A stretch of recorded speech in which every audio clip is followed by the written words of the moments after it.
ಎದ್ದಳ ಮೇಲೆ ಲೇಟ್ ಆಯ್ತು, ಎಣ್ಣೆ ಹಚ್ಕೊಂಡ್ ಸ್ನಾನ ಮಾಡೋದು ಅಲ್ಲೇ ಐತೆ. ದೇವಸ್ಥಾನಕ್ಕೆ ಹೋಗಿ ಬರುವಂತಿದ್ದಳು, ಬೆಲ್ಲ ತಿನ್ಬಿಟ್ಟು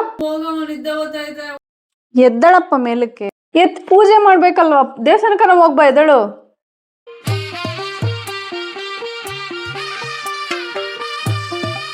ಆಂಟಿ ಊಟಕ್ಕೆ ಬರ್ಬೇಕಂತೆ, ಬರಮ್ಮ ಒಳಗಡೆ. ಇಲ್ಲ, ದೇವಸ್ಥಾನಕ್ಕೆ ಹೋಗ್ತಾ ಇದ್ದೇನು.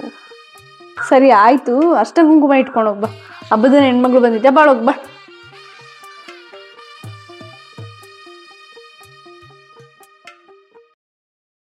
ಅಮ್ಮ, ಪ್ರಸಾದ ಒಂದು ಸ್ವಲ್ಪ ಬೇಗ ಕೊಟ್ಬಿಡಿ, ದೇವಸ್ಥಾನಕ್ಕೆ ಹೋಗ್ಬೇಕು, ಮತ್ತೆ ಲೇಟ್ ಆಗುತ್ತೆ. ಅವಾಗಲೇ ಎದ್ದೊಳ್ಳೆ ಅಂದರೆ ಎದ್ದೊಳ್ಳಿಲ್ಲ, ಹುಡುಗಿ ಬಂದ ತಕ್ಷಣ ಎದ್ಬಿಟ್ಟವನಿ. ಸುಮ್ಮನೆ ಇರಮ್ಮ.